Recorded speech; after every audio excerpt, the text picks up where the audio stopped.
नमस्कार मित्रांनो, स्वागत आहे तुमचे आवडते चॅनल म्हणजेच मराठी किचन सीमाज किचनमध्ये। मित्रांनो, उन्हाळा वाढतो आहे आणि बाहेरचे पदार्थ खाण्यापेक्षा घरगुती स्पेशल असे बनवलेले पदार्थ नक्कीच आरोग्यदायी असतात। आणि आपण इथे आरोग्यदायी असं फळांचा वापर करून मस्त अशी ही घरगुती साहित्यात रेसिपी बनवलेली आहे। तुम्हाला नक्कीच आवडेल आणि साधी सिंपल अगदी झटपट होणारी रेसिपी आहे। चला तर मग सुरुवात करूया। सुरुवातीला आपण या बाउलमध्ये हे सब्ज्या आहेत, मार्केटमध्ये आता उपलब्धसुद्धा असतात, कारण गरमीमध्ये हे सहसा या बियांचा वापर केला जातो। हे आपण भिजवून ठेवूया सुरुवातीला। तुम्हाला कळालेच असेल कोणती रेसिपी असणार आहे। हे सब्ज्या म्हणजे शरीराला थंडावा देणारे तर असतातच, शिवाय वजन कमी करण्यासाठी उपयुक्त असे असतात। आता हे सीड आपण भिजवलेले आहेत ते साईडला ठेवून देऊया। थोड्या वेळाने पाहाल तर हे अगदी जेल स्वरूपात तुम्हाला दिसून येतील। आता त्यानंतर आपल्याला आम्ही अजून एक बाउल घेतलेला आहे। या बाउलमध्ये आपण 3 टेबलस्पून कस्टर्ड पावडर घेते। ही कस्टर्ड पावडर मी व्हॅनिला कस्टर्ड आहे ती 3 टेबलस्पून घेते आणि थोड्याशा पाण्यामध्ये मी थोडं मिक्स करून घेते आहे, कारण आपल्याला कस्टर्ड बनवायचे। त्यासाठी हे सुरुवातीलाच मी हे मिश्रण तयार करून घेते, कारण नंतर जर डायरेक्ट टाकलं तुम्ही दुधामध्ये तर त्याच्या गुठळ्या होऊ शकतात। त्यासाठी आपण ही प्रोसिजर आपल्याला करून घ्यायची आहे, कारण आधीच आपण ह्याच्या संपूर्ण गुठळ्या काढून घ्यायच्या आहेत, त्यानंतर उकळत्या दुधामध्ये आपल्याला हे टाकायचं आहे। आता हे मिक्स झालेलं आहे, आपण हे साईडला ठेवूया। लगेचच मी एका कढईमध्ये मी पसरट कढई मुद्दाम घेतली, कारण पटकन दूध उकळलं जाईल। ही जी रेसिपी आहे ती 4 लोकांसाठी आहे, त्यानुसारच मी सामान घेतलेलं आहे। त्यामुळे मी इथे अर्धा लिटर दूध आहे, फुल क्रीम दूध आहे हे। आणि आता आपण हे गॅसवर ठेवूया। थोडंसं उकळवून घ्यायचं आहे दूध सुरुवातीला।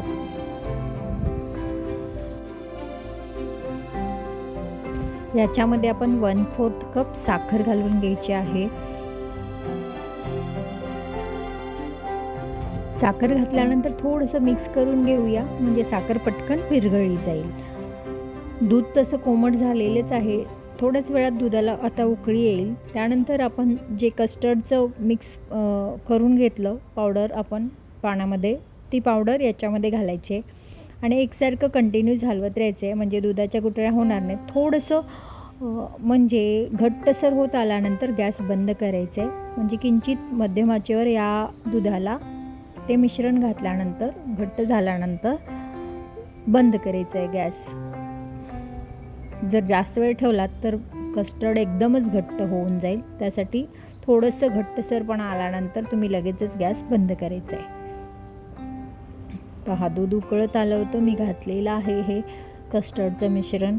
एक उकळी काढली, दुधाचं थिकनेस पहा आता जास्त वाढतो आहे, त्यामुळे मी काय करते, गॅस आता पूर्णपणे बंद करून घेते आणि हे पूर्णपणे आपल्याला थंड करून घ्यायचं आहे।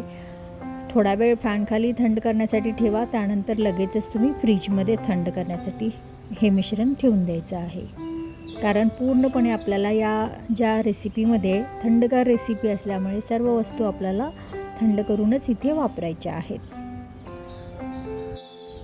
त्यानंतर आपण इथे एक कढई घेतलेली आहे आणि कढईमध्ये आपण 1 ग्लास पाणी घालून घेतलं आणि याच्यामध्ये या बॉम्बिनोच्या शेवया आहेत, मार्केटमध्ये मिळतात त्या शेवया मी याच्यामध्ये अर्धा कप घालून घेतलेल्या आहेत। आणि या शेवया आपण थोड्याशा मऊसर होईपर्यंत चांगल्या उकडवून घ्यायच्या। जास्त उकडू नका, नाहीतर त्या एकदमच चिकट बनतील आणि चिकट होऊ नये म्हणून आपण काय करायचं आहे ते तर आपण पुढे पाहतच आहोत। थोडंसं याला आता उकळी येऊ दे आणि किंचित मऊ झाल्यानंतर आपण लगेचच या शेवया पाण्यामधून काढून घ्यायच्या आहेत। आता आपण थोडंसं पाहूया आपल्याला हव्या तशा शेवया शिजलेत का। शेवया आपल्या शिजलेल्या आहेत। त्यानंतर काय करायचं, मी दुसरीकडे एक बॉल घेतलेला आहे। या बॉलमध्ये मी आधीच बर्फाचे तुकडे घालून घेतलेत आणि थोडंसं पाणीसुद्धा घालूया आणि या पाण्यामध्ये आपण ज्या शेवया आहेत त्या मी एखाद्या गाळणीच्या साहाय्याने याच्यामध्ये घालून घेणार आहे। त्याने काय होईल, या पाण्यातच या शेवया ठेवायच्या आहेत, कारण या शेवया सुटसुटीत तशाच राहतील आणि आपल्या रेसिपीसाठी अशाच सुटसुटीत शेवया आपल्याला लागणार आहेत। त्यामुळे काय करायचे, आता हे असंच फ्रीजमध्ये आपण ठेवून द्यायचं आहे। कारण आयत्या वेळेस आपल्याला या शेवया अशा पद्धतीने घ्यायच्या आहेत. थोड्याशा गाळून घ्यायचा घेत असताना, वापरत असताना. आता आपलं पूर्णपणे झालेलं आहे. आपला हा फालुदा होतो आहे घरच्या घरी. मी इथे जो ज्यूस वापरते म्हणजे साईडने लावण्यासाठी, तो मी पपया आणि मस्कमेलन याचं मिश्रण केलेलं आहे, ज्यूस बनवलेला आहे, तो मी वापरलेला आहे. त्यानंतर सगळ्या प्रकारचे फ्रूट्स जेवढे असतील म्हणजे तुमच्या आवडीनुसार तुम्ही याच्यामध्ये घालून घ्यायचे आहेत. सुरुवातीला मी थोडासा हा पल्प घालून घेतला, त्यानंतर शेवया घालून घेतल्या आणि एक एक करत मी इथे सगळे फ्रूट्स घालणार आहे. या म्हणजे फळांचा वापर मी इथे कलिंगड घेतलेला आहे, पपया आहे, किवी आहे, त्याचबरोबर सफरचंद आहे. आता आपण शेवया घातल्यानंतर थोडेसे फ्रूट्स घातले आणि त्यानंतर भिजवलेला आपला जो सब्जा होता तो घालून घेतला. त्यानंतर लगेचच आपण परत फ्रूट्स घालतो आहोत, म्हणजे एक एक लेअर देत जायचं आहे. त्यानंतर याच्यामध्ये आपण शेवया परत घालून घेतल्या या, आणि मी इथे जो पपया आणि मस्कमेलन म्हणजे टरबूजचा जो ज्यूस बनवला तो सुद्धा घालून घेतला. त्यानंतर याच्यामध्ये तुम्ही जेलीसुद्धा वापरू शकता. ड्रायफ्रूट्स मी घातलेले आहेत. ड्रायफ्रूट्समध्ये काजू, बदाम, पिस्ता. त्यानंतर जे आपण कस्टर्ड बनवलं ते थोडंसं घालून घेतलं. कस्टर्ड बनवलेलं ते पूर्णपणे आता याच्यामध्ये खालीपर्यंत हे पूर्णपणे सोक होणार आहे. त्यानंतर परत फ्रूट्सचा वापर करायचा आहे आणि इथे मी व्हॅनिला आईस्क्रीमचा वापर केला आहे. हा फालुदा आहे, फ्रेश फ्रूट म्हणजे अगदी लोडेड फ्रूट्स असणारा हा फालुदा आहे. खूपच टेस्टी लागतो. तुम्हीसुद्धा नक्की ट्राय करा. आणि सब्जा परत आपण घालू म्हणजे एक एक लेअर देत जायचे. मस्त अशी ही रेसिपी आहे, सर्वांनाच आवडेल.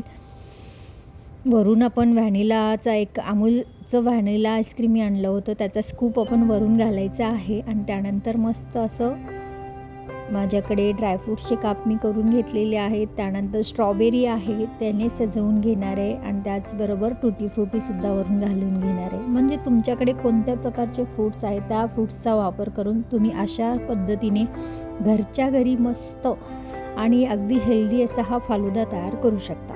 तर मित्रांनो, कशी वाटली माझी ही आजची रेसिपी? जर तुम्हाला आवडली असेल तर व्हिडिओला लाईक करा, शेअर करा, सबस्क्राईब करायला मात्र विसरू नका. तसेच आपण पुन्हा भेटूया अशाच नवीन रेसिपीसोबत. तोपर्यंत स्वस्त खा, मस्त रहा, नेहमीच आनंदी रहा. रेसिपी पाहिल्याबद्दल तुमचे मनापासून आभार. धन्यवाद.